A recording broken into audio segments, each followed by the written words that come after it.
బ్లౌజ్కి కాలర్ కుట్టేటప్పుడు ఎప్పుడు కన్ఫ్యూజ్ అవ్వకూడదు అనమాట. షోల్డర్ దగ్గర నుంచి కిందకి ఎదర్ ఫ్రంట్ వరకు ఇలా కొలుచుకొని 3 ఇంచెస్ అయితే పెట్టుకొని మొత్తం ఫుల్ షోల్డర్ ఎంత ఉందో కొలుచుకుంటే 14 ఇంచులు వచ్చింది. 14 ఇంచులకి 2 ఇంచులు క్లాత్ వెడల్పు తీసుకొని ఇలా ఫైనల్గా ఒక స్టిచ్ అయితే వేసేసుకోవాలి.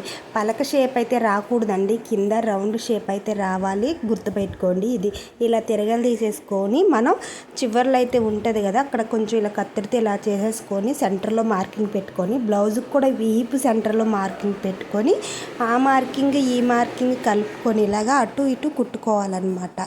షేప్ బెల్ట్ ఎలాగైతే వేస్తామో అలాగేనండి. కస్టమర్ వస్తే మాట్లాడుతున్నాను. ఇలా కుట్టేసుకున్న తర్వాత మళ్ళీ ఇటువైపు కూడా అక్కడి నుంచి కుట్టు దగ్గర నుంచి ఇటువైపు కూడా కుట్టేసుకొని ఫ్రంట్ నుంచి బ్యాక్ అనమాట ఇలాగ లోపల ఖర్చు వైపు కూడా ఇలాగ లోపల ఖర్చు అంతా వెళ్ళిపోయేలాగా నీట్గా ఫినిషింగ్ రావాలంటే ఇలా సింపుల్గా కుట్టుకోండి. కాలర్ అనేది ఈజీగా రెడీ అయిపోతుంది అనమాట. చాలామందికి తెలీదు కాలర్ అనేది ఎంత ఈజీగా కుట్టుకోవాలని. ఫైనల్గా ఒక స్టిచ్ అయితే వేసేసుకుంటే మనకి షేప్ అనేది బాగుంటుంది. చూసారు కదా ఎంత నీట్గా అనేది వచ్చిందో.